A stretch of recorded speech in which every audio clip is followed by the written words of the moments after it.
1장부터 지금 큐티를 하고 있는데 제가 여러 번 말씀드리는데 큐티를 좀 빼먹지 말고 잘 하셨으면 좋겠고 하신 것들은 좀 정리해서 카페에 올려주시면 좋을 것 같습니다. 이스라엘이 이제 족장 시대를 거치지요.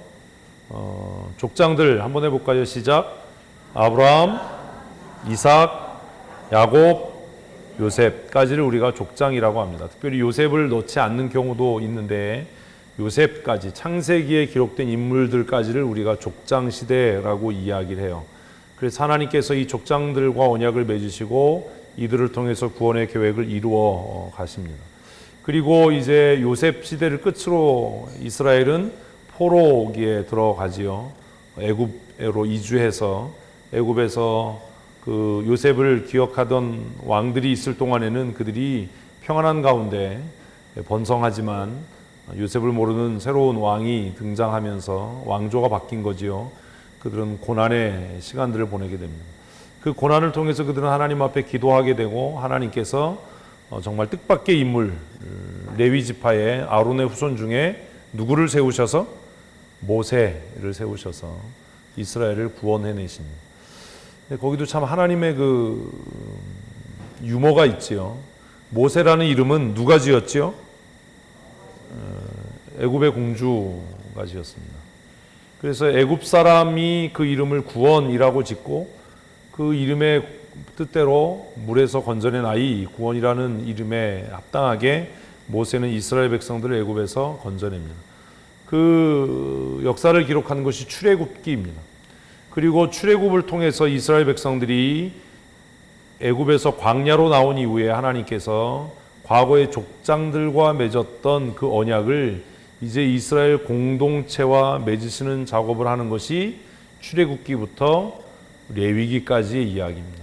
그리고 민수기와 신명기는 그 맺어진 언약이 어떻게 일상의 삶에 영향을 미쳤는가, 그리고 그것이 가나안이라고 하는 언약의 땅, 약속의 땅의 관점에서 어떻게 재해석되어지는가 하는 것들을 보여주는 것이 이 율법서의 마지막입니다.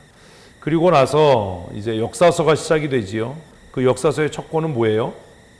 여호수아입니다. 대답들을 빨리빨리 좀 하세요. 여호수아. 여호수아는 가나안 정복을 다루고 있습니다. 가나안 정복에 있어서 가장 중요한 핵심이 뭐지요? 이러시면 아니 되옵니다. 정말 이러시면 안 됩니다. 이런 게 빨리빨리 정리가 돼야 돼요. 이게 정말 생기초예요, 신앙에. 여호수아의 핵심 주제가 뭐예요? 여러분 성경 66권 창세기 주제, 출애굽기 주제 이러면 그냥 나와야 돼요, 이게. 그런 거 정리를 좀 하셔야 돼요. 마태복음 전체 주제가 뭐지요? 아니 이거를 대답을 못 하는데 무슨 뭐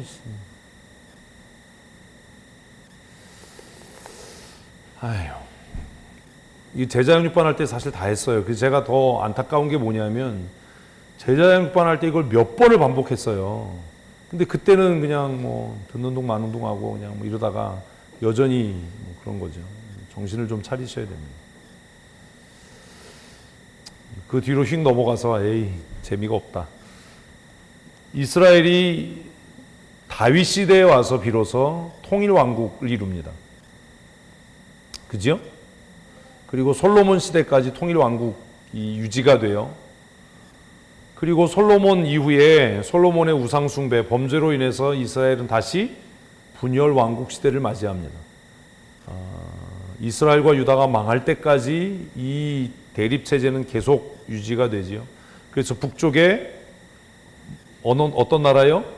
이스라엘과 남쪽에 유다로 나뉘어져서 북쪽 이스라엘은 누가 왕이 되지요? 야, 이 큰일이네 진짜. 여로보암이 왕이 되지요. 남쪽은요? 르호보암이 왕이 됩니다. 근데 여로보암에게는 자신의 왕권에 대한 정당성이 없다라는 그 열등감이 그의 나라를 망쳐요. 여로보암을 왕으로 세울 때 하나님께서 여로보암과 약속을 하십니다. 우상 숭배하지 않고 하나님을 전심으로 섬기면 너와 내 가정이, 너의 자녀들이 이 왕위를 계속 유지해 갈 거다라고 하는 약속을 주셨는데도 여로보암은 인간적인 염려와 근심 때문에 그 약속을 지키지 못합니다. 그래서 그의 왕조는 오래가지 못하지요. 그래서 북쪽 이스라엘은 끊임없이 반복되는 우상 숭배의 그 덫을 헤어나오지 못해요. 그러다가 마침내 최고점에 달하는 것이 아합 시대입니다.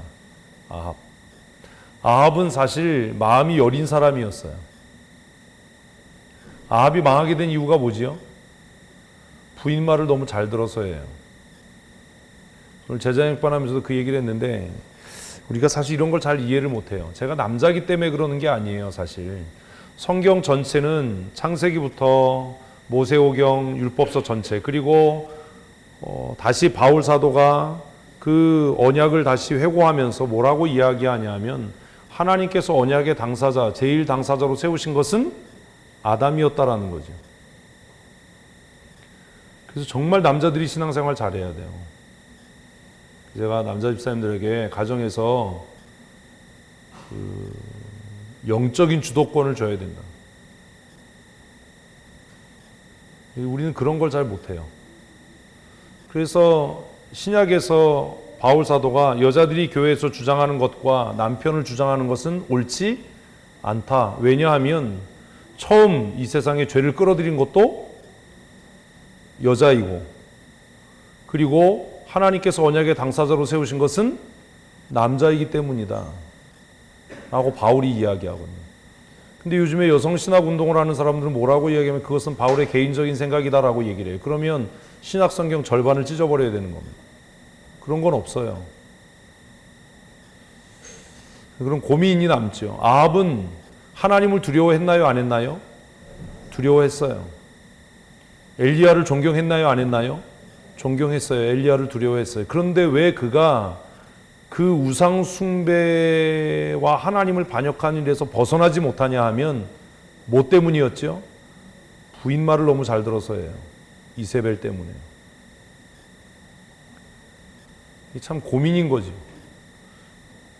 그래서 그 이세벨의 영향 때문에 아합 시대를 가장 악한 시대로 그렇게 성경은 기록합니다. 그리고 그 결과로 아합과 이세벨은 정말 처참한 죽음을 맞이하게 되죠.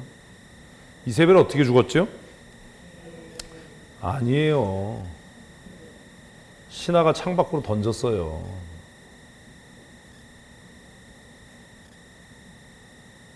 그리고 그 시체를 개들이 뜯어먹었어요.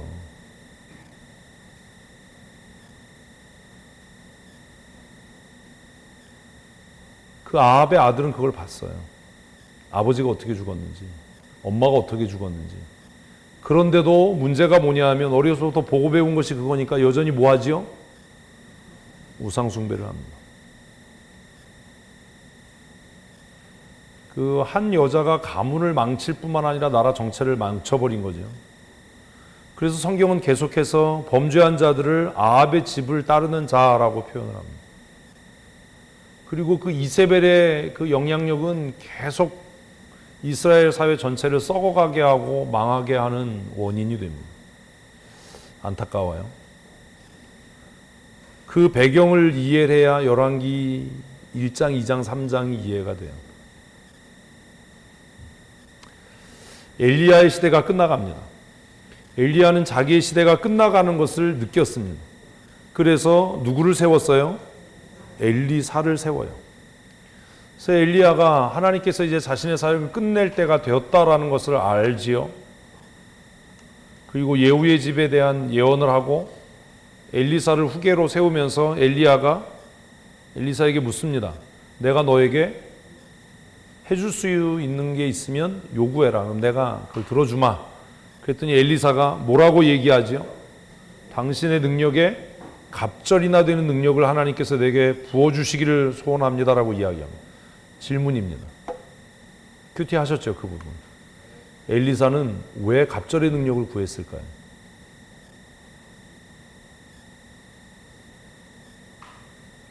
성경 읽으시면서 이런 질문들을 잘 만드셔야 돼요. 엘리사는 왜 갑절의 능력을 구했을까요?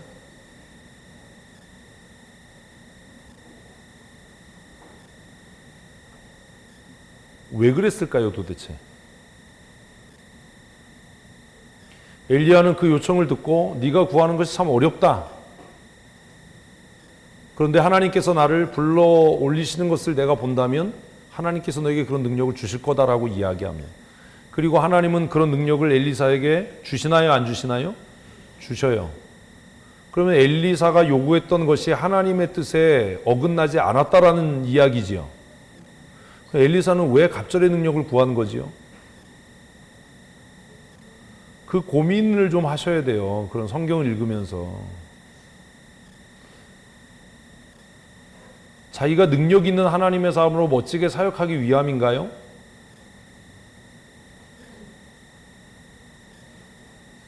여러분이 엘리사라고 생각해 보세요. 왜 그런 걸 구했겠어요? 엘리사는 생각을 했을 거예요. 자기 스승이었던 엘리야를 보니까 너무 존경스러운 거지요. 근데 그 스승을 보면서 자기는 너무 부족한 거예요. 그러면 내가 스승님만큼 그 일을 감당하려면 뭐가 필요한 거예요? 더 많은 은혜. 그러니까 엘리사가 갑절의 은사를 구했던 건 오히려 엘리사의 교만이 아니라 뭐예요?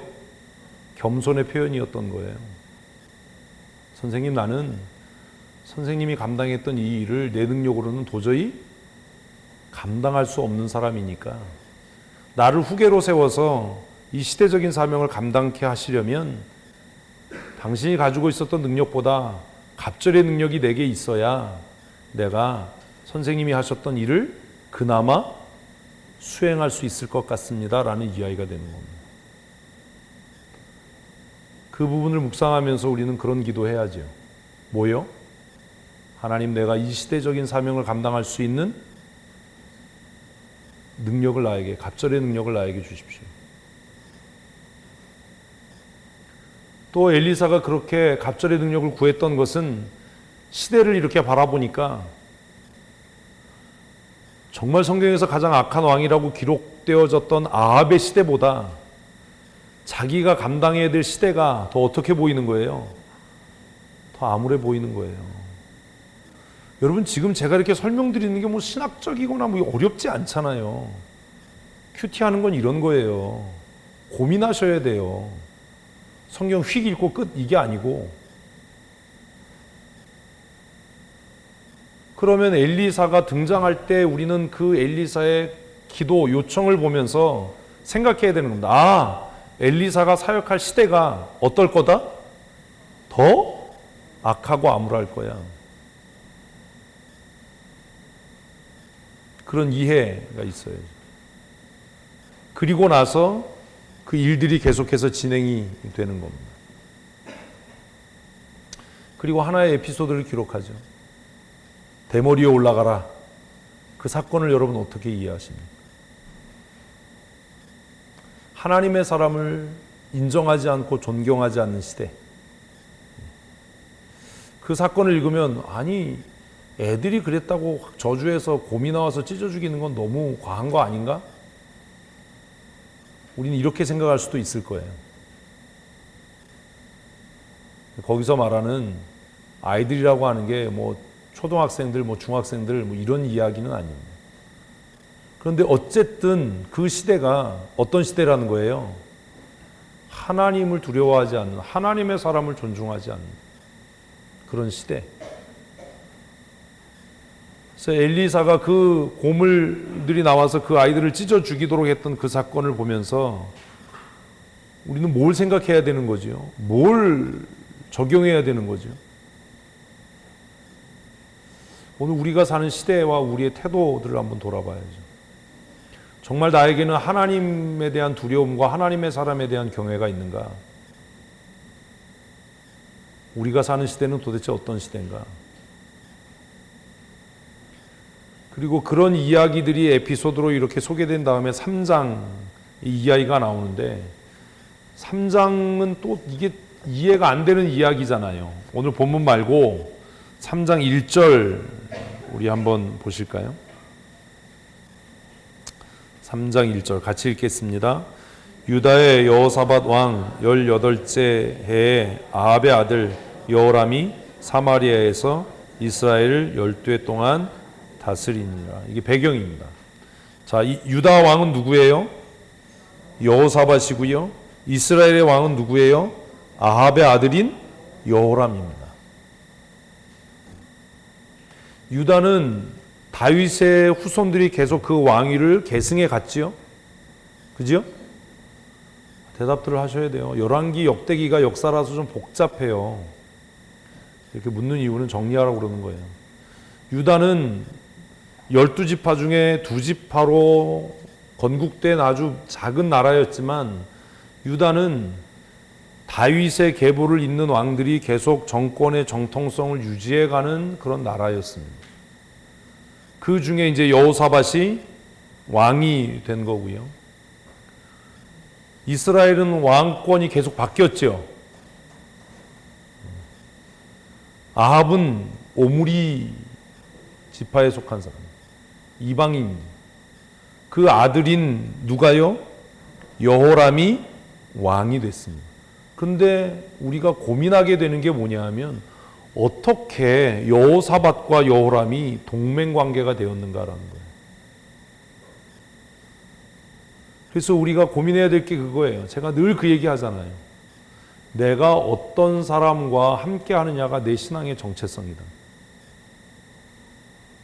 역대기를 보면 유다와 이스라엘이 경쟁 관계로 이렇게 토닥거리면서 두 나라가 유지되는 과정에 이해하지 못할 일이 생겨요. 그게 뭐냐 하면 사돈지간이 되는 겁니다.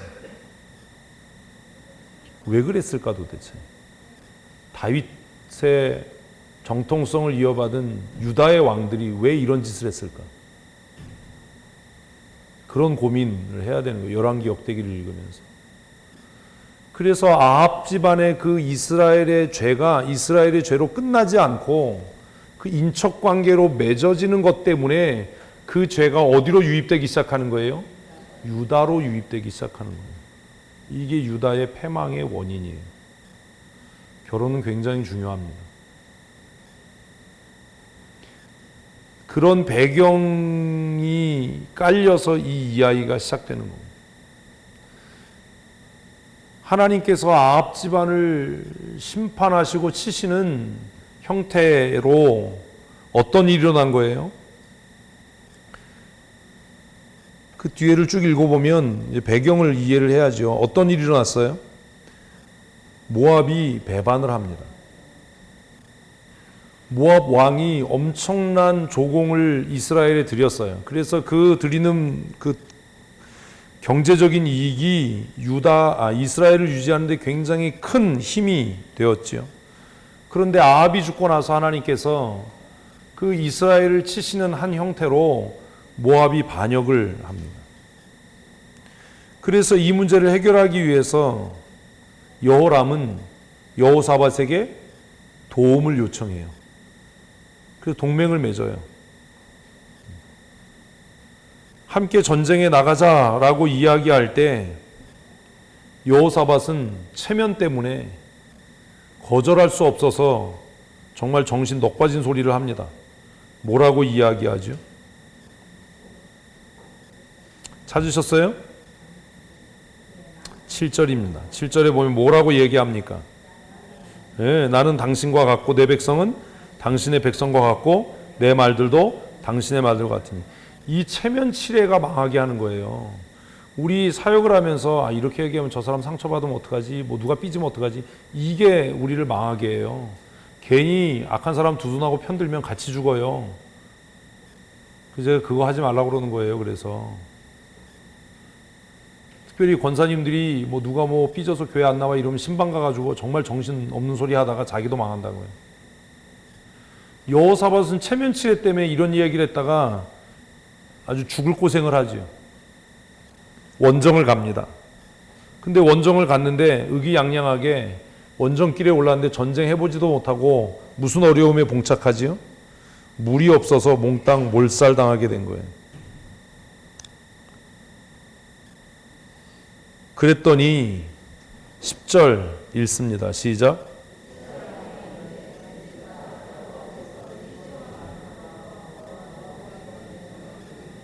누가요? 누가요? 무슨 여호와께서 이스라엘 왕이지. 누가요? 이스라엘 왕이 탄식을 하는 거예요. 여호람이 뭐라고요? 여호와께서 우리를 치셔서 원수 앞에서 패하게 하신다. 여러분, 고개를 드시고 정신을 차리셔야 돼요. 자, 여호람 어떻게 살았던 사람입니까? 하나님과 전혀 관계없이 바알과 아세라 섬기던 사람입니다. 그런데 어려운 일 만나니까 누구 탓해요? 하나님 탓해요. 여호람이 하고 있는 말 들으면 뭐 있는 것 같아요? 엄청 믿음 있는 것 같아요. 우리가 여기에 속는 거예요. 아니, 지가 무슨 언제 뭐 하나님의 사람답게 살았어요? 언제 뭐 하나님 앞에 뭐 순종하고 복종하는 삶을 살았어요? 근데 어려운 일 다가오니까 누구 탓해요? 하나님 탓해요. 이게 말이 되냐?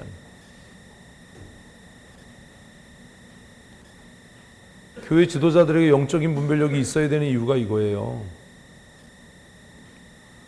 여호람이 어떻게 살았는데요, 이제까지? 이 전쟁에 나갈 때 하나님, 내가 이 전쟁에 나갈까요? 라고 기도했나요? 안 했어요. 결정 자기가 다 해놓고 자기 욕심대로 다 해놓고 나중에 하나님 왜 내 기도는 안 들어주세요? 우리가 지금 이래요. 그러면 거기 그 사람한테 가서 뭐라고 얘기해야 되는 거예요? 정신 차려, 네가 말씀대로 안 살았잖아. 회개 이래야지. 아이, 집사님 조금만 참아, 인내해, 하나님이 기도 들어주실 거야. 이러면 같이 죽는 거예요. 여호람이 언제 하나님 말씀대로 살았습니까? 여호람이 언제 무슨 하나님을 경외하는 삶을 살았습니까? 그런데 말하는 건 엄청 믿음 있는 사람 같잖아요. 엄청 신실한 사람 같잖아요. 하나님께서 우리 새 왕을 왜 멸하시려고 하냐? 그런데 이런 상황이 됐는데도 여호사밧은 정신을 못 차려요. 이쯤 됐으면 정신 차리고 돌아서야지요. 여호람을 꾸짖어야지요. 야, 우리의 원정이 하나님의 뜻이 아닌 것 같아. 너 뭐 말씀대로 안 살다가 무슨 하나님이 내 기도 안 들어준다고 무슨 불평을 하냐? 확 이래야지요. 그래도 여호사밧은 조금 낫어요. 이 어려운 일 만나니까 누굴 찾아요? 하나님의 사람을 찾아요. 하나님의 사람. 우리가 물을 하나님의 사람이 있냐? 그랬더니 누군가 그에게 이야기하지요. 뭐라고요? 11절 읽습니다. 여호사밧이 이르되 우리가 여호와께 물을 만한 여호와의 선지자가 여기 없느냐 하는지라.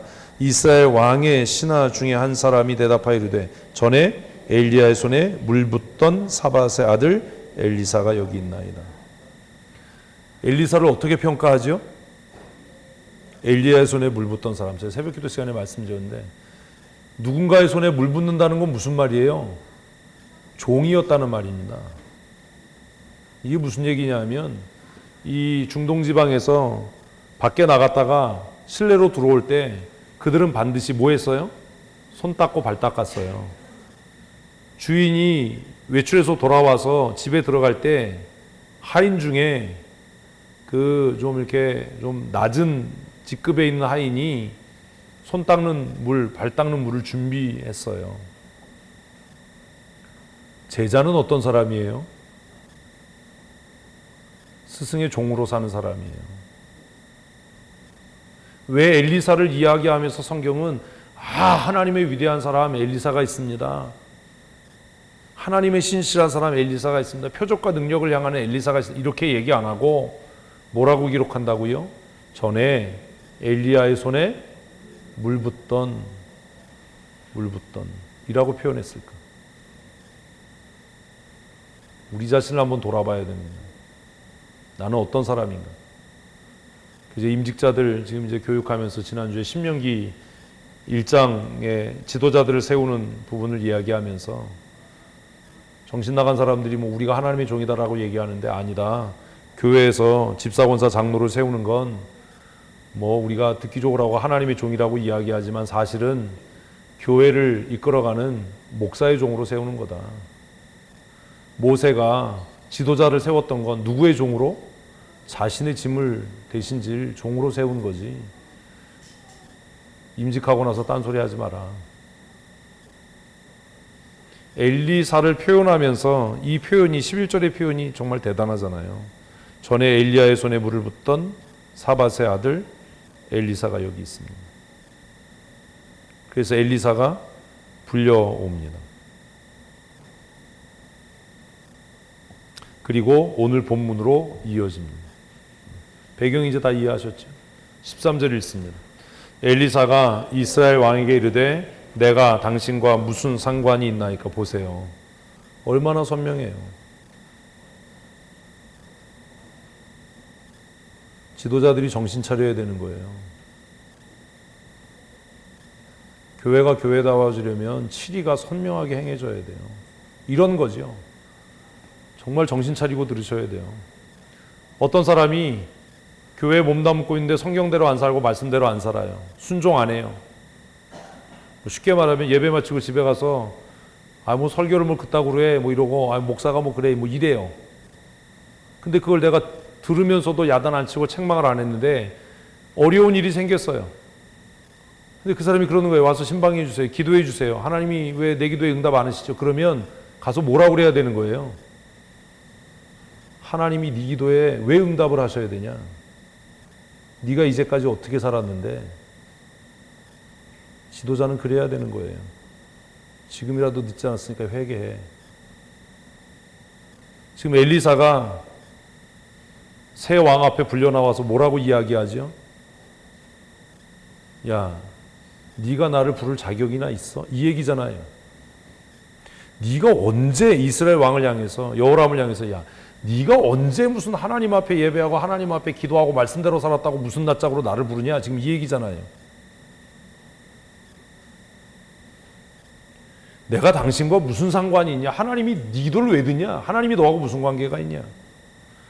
그리고 뭐라고 이야기합니까? 같이 읽습니다. 당신의 부친의 선지자들과 당신의 모친의 선지들에게 가보소서.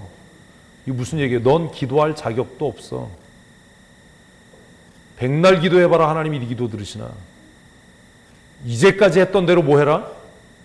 바알과 아세라에게 물어. 네 아버지가 했던 것처럼, 네 어미가 했던 것처럼 그렇게 살아. 여러분, 이게 굉장히 무서운 저주예요.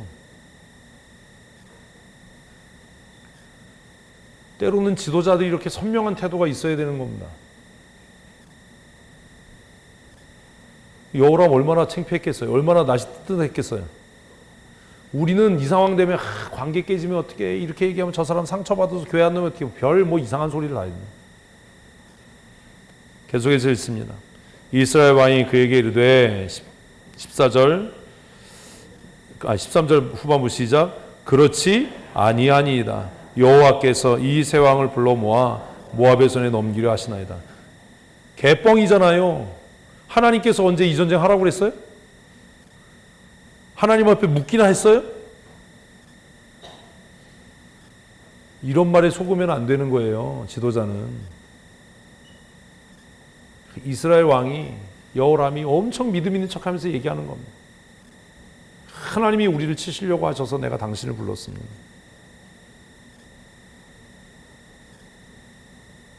지도자들은 영적인 분별력이 있어야 돼요. 현혹되지 말아야 돼요. 선명한 태도가 있어야 돼요. 엘리야도 그렇고 엘리사도 그렇고 얼마나 선명해요. 50부장이 와서 마음에도 없이 하나님의 사람이요 하니까 불이 내려서 내가 하나님의 사람이면 불이 위를 기리자. 뭐 이런 선명함이 있어야죠. 102명 죽었잖아요.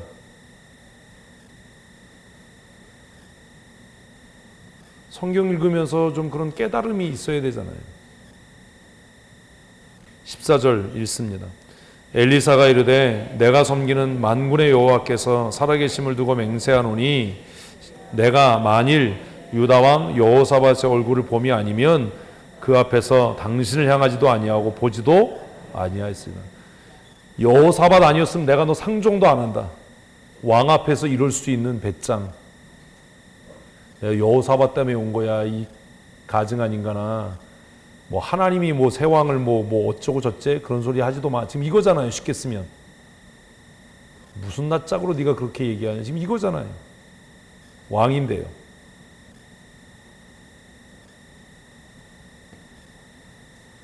제가 얘기하잖아요. 하나님의 사람은 세상 앞에 어때야 돼요? 당당해야 돼요. 권력 앞에 굽신거리지 말고, 숫자에 연연하지 말고,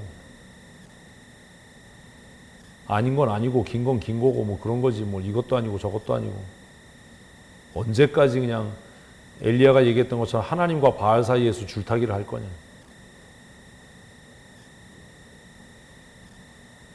내가 여호사밧 때문에 온 거지 너 때문에 온 게 아니야, 지금 이 얘기하잖아요. 여호람 얼마나 얼굴이 뜨거워졌겠어요. 15절 읽습니다. 이제 내게로 검은 곳 탈 자를 불러 오소서 하니라. 검은 곳 타는 자가 검은 곳 탈 때 여호와의 손이 엘리사 위에 있더니.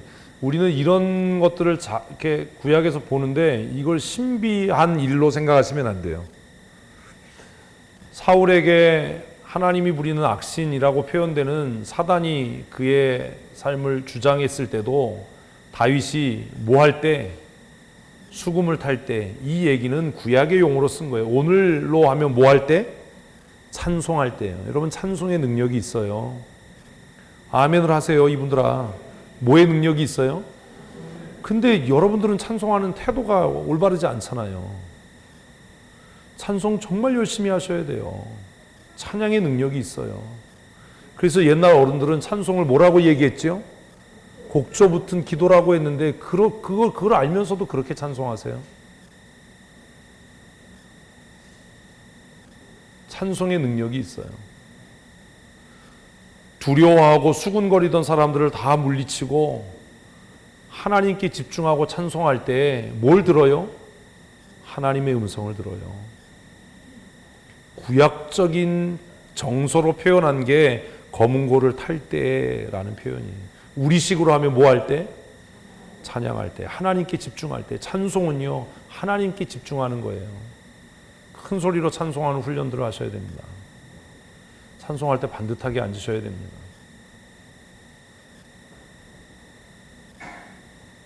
하나님께서 응답하셨는데 15절 표현이 또 독특하잖아요. 마지막 줄 읽어보십시다. 시작.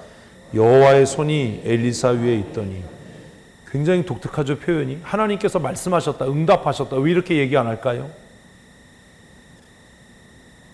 지금 성경을 쓰고 있는 성경의 기록자가 하나님의 손이 엘리사 위에 있더니 라고 이렇게 표현한 것은 지금 무엇이 필요하기 때문이에요.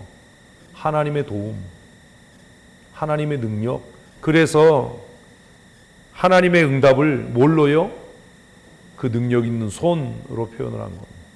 하나님의 손이 그 위에 있더니. 16절 시작. 그가 이르되 여호와의 말씀이 이 골짜기에 개천을 많이 파라하셨나이다. 하나님께서 찬송 중에 응답하셨어요. 골짜기에 개천을 많이 파라. 얼마를 파야 됩니까? 몇 개를 파야 됩니까? 얼마만큼의 깊이로 파야 됩니까?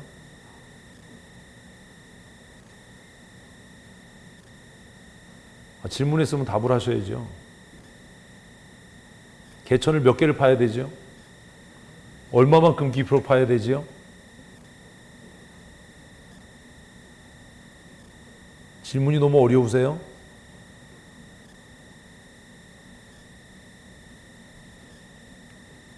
대답을 해보세요. 개천을 몇 개를 파야 돼요? 얼마만큼 깊이로 파야 돼요? 이런 이야기가 성경에 계속 반복돼요. 이게 처음 나오는 얘기가 아니에요. 지금 우리 성경 읽기 문제가 계속 나가고 계속 읽었으면 지금 10번쯤 읽었을 거고, 여러분 살아가면서 성경을 얼마나 숱하게 읽으셨어요. 그런데 아직도 그 룰을 모르는 거예요. 선지생도가 죽었어요. 선지생도의 아내가 아이들과 남았어요. 그래서 찾아왔어요. 우리 아이들이 노예로 팔려가게 됐습니다. 그리고 묻습니다. 니네 집에 뭐 있어? 기름 한 병이 있습니다. 이웃집에 가서 그릇을 빌려와. 그럼 몇 개 빌려와야죠? 아직 이해가 안 되시는 거예요, 이게. 최대한이 몇 개입니까? 이 질문을 지금 파악을 못 하시고 이게 여러분의 믿음이 아닌 거예요. 이렇게 대답을 못 하는 건. 개천 몇 개 파야죠? 얼마나 깊이로 파야죠? 왜 하나님이 야 가로 1m 세로 1m 파 왜 이렇게 얘기 안 하죠? 언약궤 만들 때 진설병상 만들 때 치수를 그렇게 정확하게 얘기하는 하나님이 왜 이럴 때는 이렇게 얘기하시지요? 개천 몇 개 파야 됩니까? 얼마나 깊이 파야 됩니까? 답이 뭡니까? 정답이. 정답을 말씀하실 분이 아무도 안 계십니까? 믿음의 분량만큼이에요. 그릇 몇 개 빌려와야 돼요? 왜 우리가 안 되는지 아세요? 믿음이 그것밖에 안 되는 거예요. 그 선지생도의 아내가 빌려온 그릇에 기름이 다 찼을 때 어떻게 됐지요? 기름이 멈췄어요. 제가 수없이 얘기했잖아요. 이 컵에 물 얼만큼 담을 수 있습니까? 이 컵만큼이에요. 교회 얼만큼 부흥합니까? 교회 지도자들의 믿음의 분량만큼이에요. 이해 안 되십니까? 우리 믿음의 분량이 그건 거예요. 제가 얘기했잖아요. 소주잔 들고 오 주님 채우소서, 나의 잔을 높이 듭니다. 넘치도록 채우소서. 넘치도록 채워봐야 얼마예요? 소주잔만큼이에요. 교회 부흥이요? 뭐만큼이요? 여러분의 믿음의 분량만큼이에요. 뭐가 이러고 어쩌고 그런 정신 없는 소리 하지 마세요. 그냥 내 믿음이 그것밖에 안 되는 거예요. 개천을 많이 팔아. 몇 개 파야 돼요? 믿음의 분량만큼이요. 얼마나 깊이 파야 돼요? 믿음의 분량만큼이요. 아니 여기 물이 없는데요. 개천을 뭐하러 파요? 개천 왜 파요? 채우실 줄로 믿고. 그럼 얼마나 파야 돼요? 많이 파야죠.